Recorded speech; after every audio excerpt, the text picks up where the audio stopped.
You are listening to I Am Refocused Radio with your host, Shamaya Reed.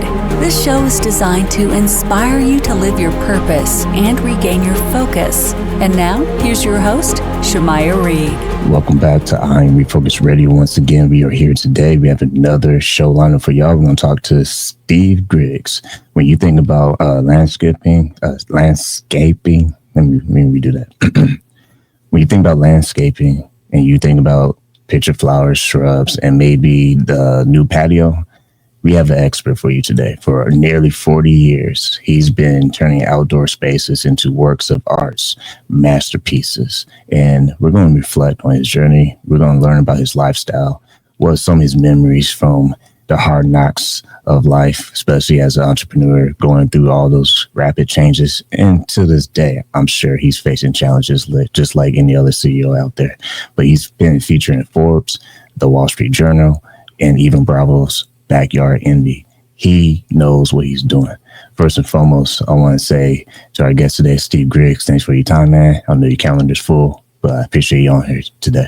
Appreciate it, man. Humbled to be here. I was looking at the guest list and all that, man. I was getting nervous reading it, so I figured I'd just turn it off and just tune in. Wow, you are a special speak from the guest. heart, Brian. Just speak from the heart. That's it. You are a special guest today. You are in the thick of things as a businessman, so I know you have something great to add to our audience.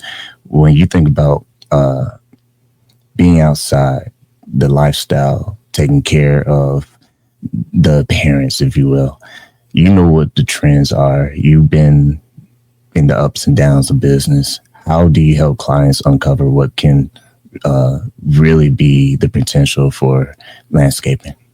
So it's really we don't consider landscaping. Basically, we're transforming people's lives. So like before COVID came, people went outside, but not as much as now. Now it's like a necessity. Like they have to have that outdoor space for a sense of their soul, right? So everybody has to have their own sense of a personal space, if you will. Everybody's got to be outside. I don't care what you say. It's good for the soul. It's good for your mindset.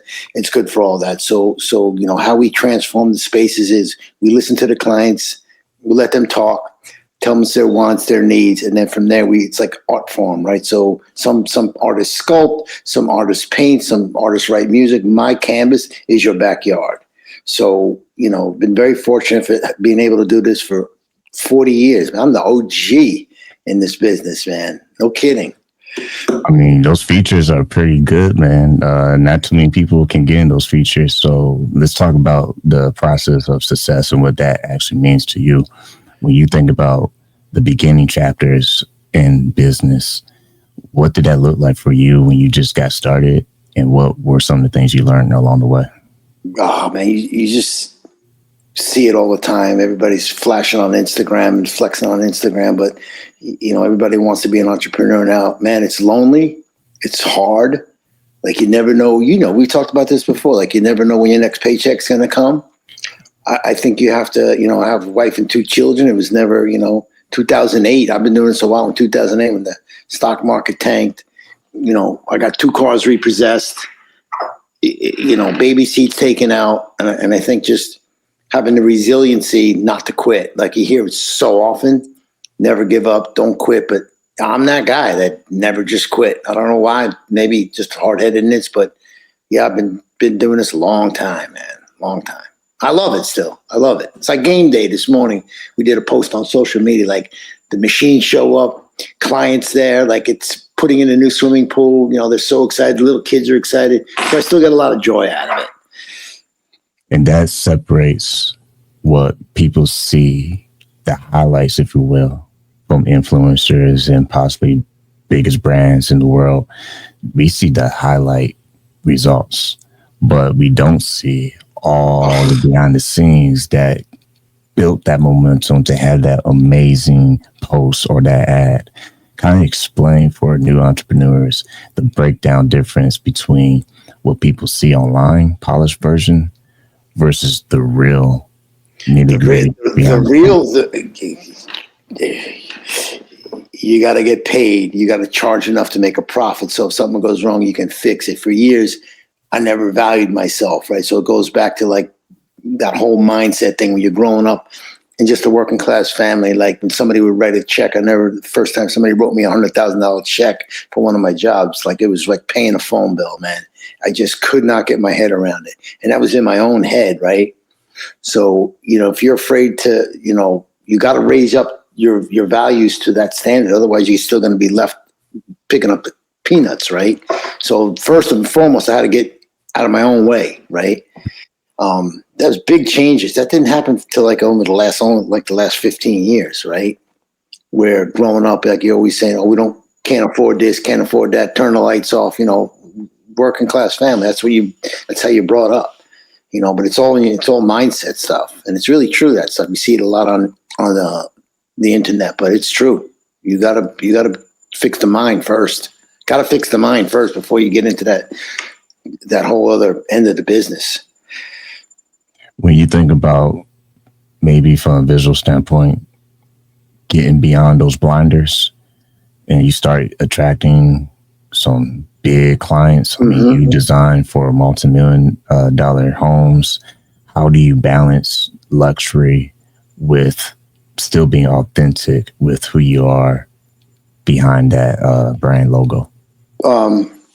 I would say that, boy, when you get to that level, people get a little intimidated by dealing with celebrities, athletes, and stuff like that. But they just want to be treated fair. They want to be treated fair. They don't want to get robbed. They worked hard for their money. And what I find is those people are the hardest working people like you would ever think. You think they just ride around and collect checks. They work hard, constantly working.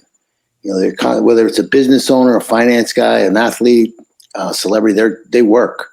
It's not just showing up on TV and getting a paycheck. They've got to put the work in. You know what it takes to make everything look good outside. And for those who are watching this right now, they're probably going to be like, hey, Shema, you better ask them for some tips or some things that yeah, man, what do you want? What could someone do, not just hire you, but what can someone do to give them a better look outside based on what you've seen trending or just by experience? Very simple. So we do some work in New York City where you're very restricted to space. So you have to think of the space. And then we do work on regular middle-class homes. Then we work on the higher end homes. I think the whole space is you have to make sure that you figure out what the space wants to feel like to you, right? Like I want to go outside. I want to feel like I'm in Las Vegas, so then I know it's got to be glitzy. I want to feel like I'm at the Ritz-Carlton, so that's a different look, clean lines, very contemporary. I want to feel like I'm in a Zen flower garden, so I'll take it from there to kind of get that vibe. Even if you have a small space outside, you can make it your own space. You got to put your own personal signature stamp on it, right? It could be a little 5x5 terrace on a building in Manhattan, right? So whatever makes you feel good, flowers that smell good, plants that smell good, grasses that blow in the wind. It's all sense of the feeling that you get from being in that space to quiet the mind. I mean, that's just about as simple and then you have the kids involved and all that. So it's all, how do you design it for the family with the dog and the 3 kids and also, but we're talking about for the person themselves to get outside and to feel you connecting a little bit with nature. Very important nowadays, man, for your mind. Once again, listening and watching us online on Refocused Radio, talking to our guest today, Steve Griggs, all about landscaping. My next question for you is, you also are known for being candid about the industry. What are some of the biggest myths that people need to know about landscaping design that you would like to bust right now? So what I like to tell clients is sometimes they squabble about the design fee, right? Why do I want to pay you to design the project? I only want a little patio and all. But what the design does, it gives you a graphical representation of what the backyard is supposed to look like. So I tell clients, you want to know what the project's going to cost you when we're halfway through or before we start. So when you have it all laid out, they get a good idea of exactly what it's going to cost, right? So that's another thing that's really helped us out a lot. People are always excited for something new.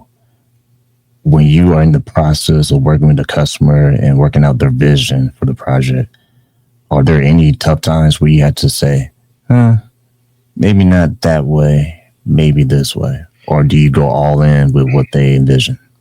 I'm from New York. We always tell it like it is. Like, if I think that's why they're hiring you, right? They're hiring the expert. Like a lot of the most difficult clients are like, I find like doctors are difficult because they're very educated and all, but I have no problem telling them stay in their lane. They appreciate the honesty.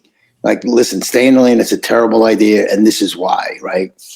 And then a lot of clients, they don't know, they're uneducated. So they pick the lowest price guy, right? Which is a big mistake. Right. So, yeah, I have to be very candid and very upfront. And I think clients, some of those clients are just used to being around so many people that just yes them all the time. And it's good. They're a little refreshing that they get a little pushback because they're used to just people agreeing with them, whatever they say. So that's actually helped me, It's actually helped me. Let's dig in that a little bit more because as a business that is trying to scale, you know what it takes to scale. Why is it important for business owners to have that tough skin to kind of stick to their guns, so to speak, that, hey, this is the best way, or knowing when it's time to move on from a client and say, maybe you should go with someone else? Yeah. So we call those red flags, right? So we interviewing a client. You want to make sure you're a good fit, right? Sometimes you get it right. Sometimes you don't, but you want to feel that when you meet the client that you have that synergy with them, that you guys are, on the same wavelength, that I understand their vision, right? So I got to listen a lot. And if we're not a good fit, I just tell them like, thank you for the opportunity, but it's not the right opportunity. And another thing you were talking about, like I've had to learn to say no a lot. Like saying no is hard, but saying no opens you up for another opportunity. It's hard to say no when you got payroll and you got that, but I've had to learn to stay in my lane and do what I do best and say no to those projects that are just not a good fit. When you're managing resources to do the job, and because every job can be huge or it can be mid-sized, it can be very easy, turn the knob and boom, we're done. What do you do with your team to stay on point, understanding what we might need for a particular job so it stays organized? So we obviously have the project managers and the people in the office that keep the job on focus. But for me, I need to be the cheerleader of that group. Like, so sometimes there's 25 guys on a job, right? And I have to be the conductor of the orchestra to make that whole thing come together. And it's challenging at times. If anybody that's been in the construction business, coordinating different trades and subcontractors and making sure the job comes out right. But there has to be just one guy in charge, and I'm that guy. Like, they're paying me to be that guy, not just the guy, that guy. Like, you got to be the guy. If you're in business, you're starting out, you need to become the guy, not just another landscaper guy that digs holes. They don't pay me to dig holes. They pay me to think, right? They pay me to think, create the vision. That separates us, because they're going to pay for that vision. And a lot of people can just draw a pretty picture on a plan, but you have to be able to execute that project. That's key. If you had to look back, is there any story that comes to mind where you had to correct something? Maybe there was a mistake or a misunderstanding or something happened and you had to go back and fix it. If so, what was that and what did you learn from it? Pick one. I got hundreds. Like, one that just pops to mind. We're doing a job in Brooklyn. We had to redo some pavement in the sidewalk, and it had cones and barriers up, and people just walk right through the concrete. Like, they just don't see. They just move the cape and they just walk through. I had to fix it. Another project that comes to mind is that we had an 8-foot retaining wall fall down of a storm and filled his pool up with mud. Right. So I told the guy, you may not want to come to your summer house this weekend. There's been a little accident, but I got you. I'm covered. And I think they need to feel that trust that you have their back no matter what. Don't point the finger. Don't blame it on the rain. Nobody wants to hear your excuses and your stories. You got to be the guy, step up and resolve it. Yeah, it cost me $100,000 out of pocket. But I think from that lesson, I was able to turn, what they say, lemon into lemonade. So, anybody can post great pictures. Anybody can get good reviews. You want to know what?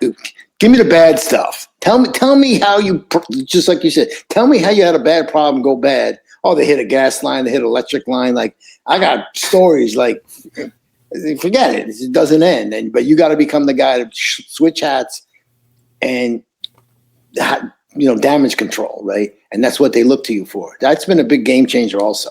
because things do go wrong in construction all the time. And that's why we have you on, because I've known just the common thread, the amount of interviews that we've been able to do on Refocused Radio.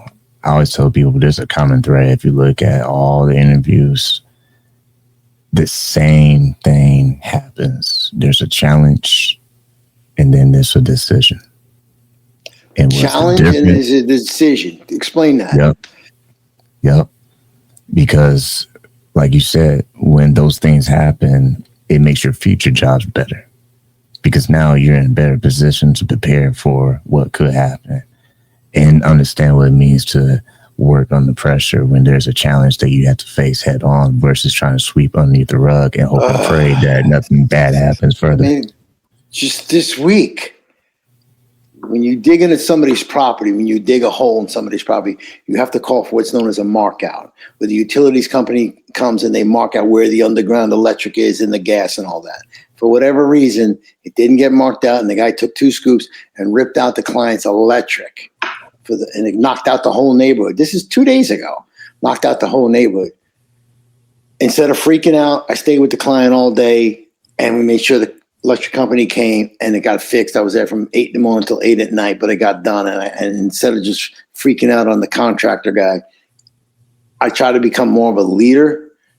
I mean, you could freak out and just, why'd you do this? Yell at him. But I try to do it as a learning experience. I listen, this is what has to happen in the future so it doesn't happen again. That's what will make me upset if we do something and it messes up. What's the definition of insanity? Doing the same thing over and over and expecting, if it happens again, it's like, come on, guys. So that's a challenge, is dealing with people. So I'm in the people business, right? I'm in the people business. That's what we do. We got to deal with, in residential, especially with residential on that higher end, they expect certain things done a certain way. And to your point, things don't get easier when more success comes, and everyone can define success in their own terms. But the way I'll define it personally is every new door of opportunity that was better than the last one you just came through, the humble door. You get a really nice door. Don't expect it to be easy. It's probably going to have a lot more responsibility. It's going to be a lot more deadlines. It's going to be a lot more intensity. But if that is what it takes to keep you on your toes, you feel that it's going to help you evolve. Yeah, it's funny you say that, because I've been married 29 years and, come home a bad day. Oh, that happens. She goes, you wanted this. You be careful what you ask for, right? You heard that before, right? So I have to remind myself, that's right. If it was easy, everybody would do it, right? So it kind of keeps everything in check, for sure. When you look at the features that you've been able to be in, these are very high-end platforms. What have you learned about being in the peaks and the valleys? Because not everyone always get a chance to see, wow, this work is paying off. But you've been able to experience both. What have you learned between the peaks and the valleys? That's a good question. Oof. I mean, it's not easy. Like we talked about, it's not easy. I've learned that bet on yourself. If I had to think of something that comes to mind, bet on yourself. Like, I'm going to go all in on myself. Like, I know I'll get out of it to the other side because I'm betting on myself. Right. That's, I don't know how else to put it. Like, if I'm going to go into something, I want to put all the chips on my back. Right. I'll take, like Michael Jordan said, I've taken 25,000 shots. I missed, whatever the story is, but yeah, he bets on himself. So I want to take that last shot. Right. Give me the ball. Someone watching this and said, all right, Shmaya, I want you to ask this for Steve Griggs. If someone was trying to prepare themselves to go into business, is there a book that you think they should read, or is there? It's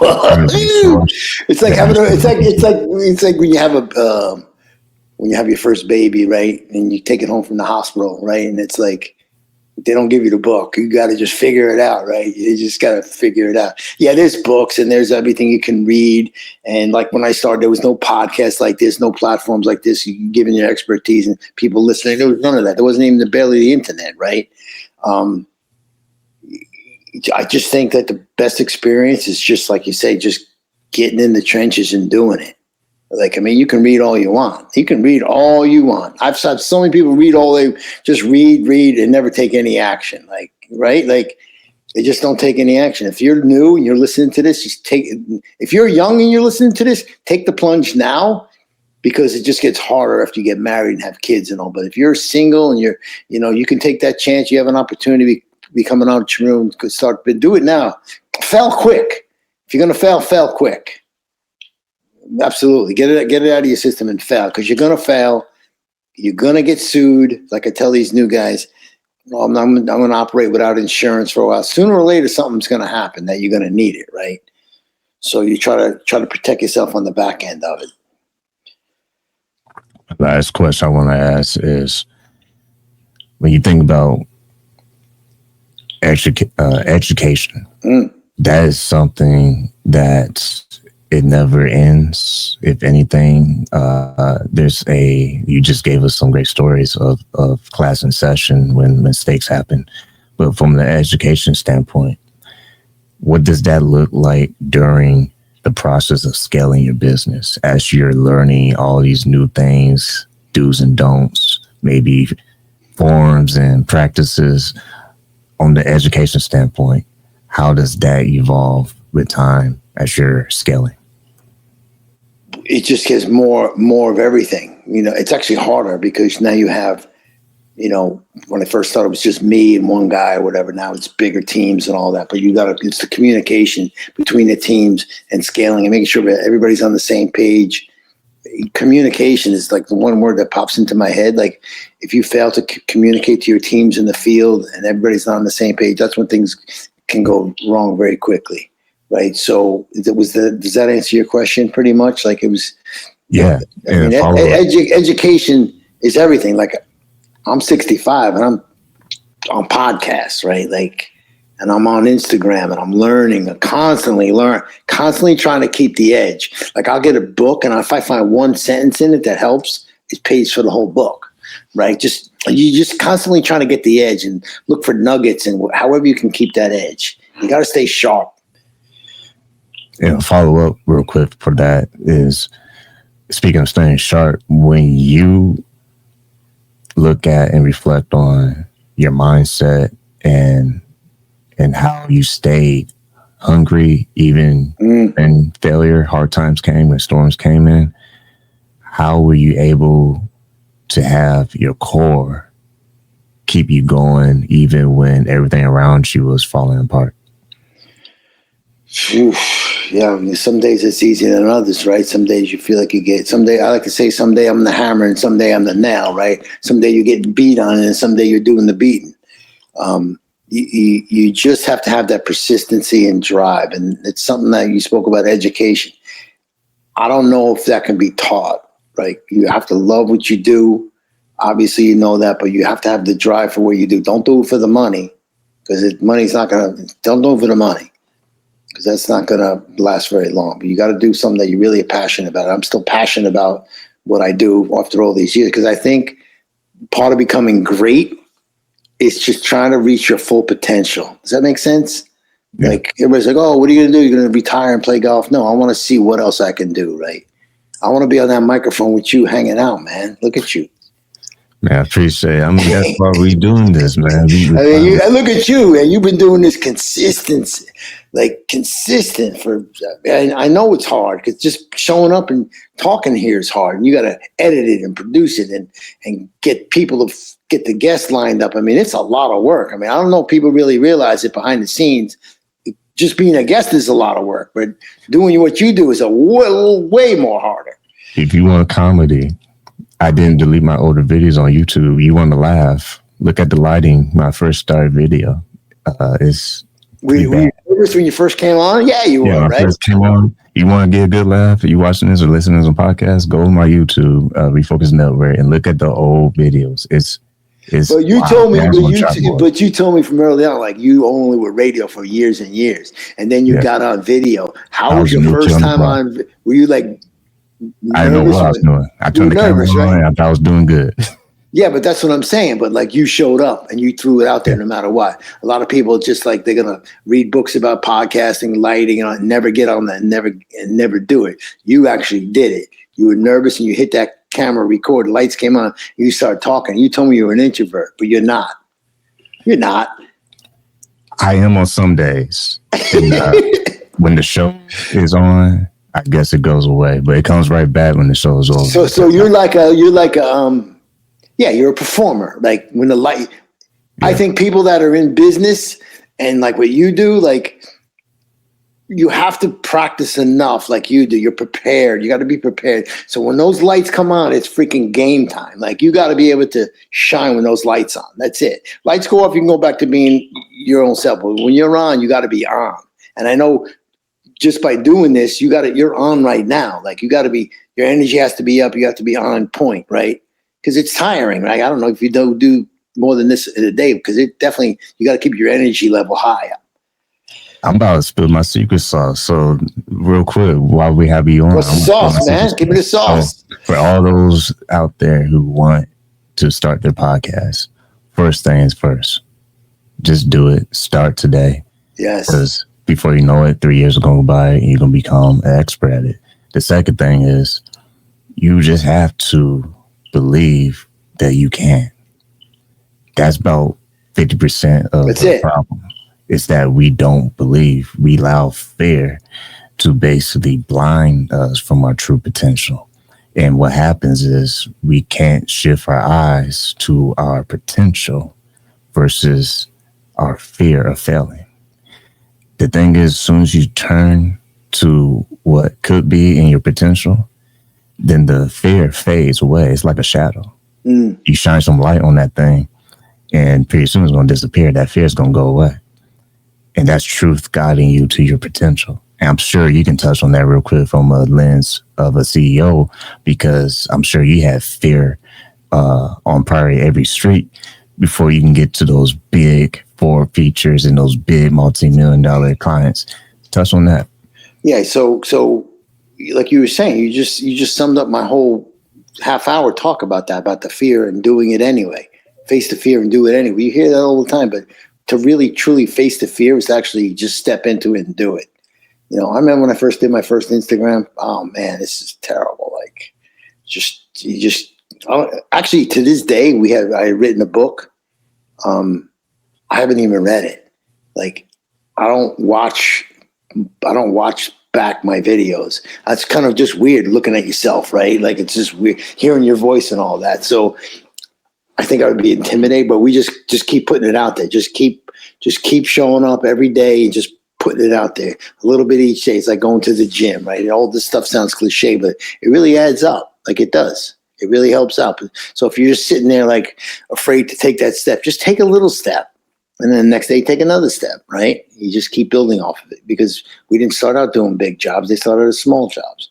And then you just build off. Before you know, you look back 40 years later, wow, I've done thousands of jobs, thousands. Last thing I want to say, and I want you to tell people the best website they can go to book you and learn more about your resources. But last thing I want to say before we wrap up the show is, in life, you don't get one shot. You don't get to do this over. This now. This is not a dress rehearsal. Yeah. An old guy told me that one day, man. It's a window of time. Yeah. And if we do not take that moment, then it can pass us and we will never get that same moment again. What does that mean for Steve when you reflect on what you've been able to accomplish with your business and execution in the limited space of time that you have? If an opportunity presents itself, take it. Take it. Just take the opportunity. Like, it may not be the perfect opportunity, but just take it. Don't be afraid to take chance. You got to take some chances, right? Like, you hear it all the time. People that don't take any chances, that don't risk anything, you're not going to get any. Risk versus reward, right? If you're not going to risk anything, that's why we like doing my best jobs are doing the hardest jobs, right? the most difficult job, putting a swimming pool on top of a roof, putting a pool on top of a mountain. Like anybody can just build a patio, but they pay you to do the tough jobs, right? And that I think is what separates you from just everybody else. They pay, what I hear that one time, like people pay big money to solve big problems, right? Like that's it. Man, that's a master solve a big class. problem. That's a master class. I love it, man. I'm gonna watch this myself, man. This is good, man. This is really good. Really good. A lot of wisdom there. Before we go, man, people watching and listening to us right now, what's the best way they can find Steve online? I mean, you can go to stevegrigsdesign.com, but I think everybody nowadays is on that Instagram. So just DM me at Steve Griggs Design. If you have a landscape question or anything, I mean, listen, I think part about what you do is also giving back, right? Like what you're doing here, it's giving back. So my sons are not in the business. So if I can help somebody else get involved in a career, I think I get more reward out of that, actually. That's awesome. Well, like always, want to say to our guest, Steve, thank you for your time, man. Thank you, man. This was a lot of fun.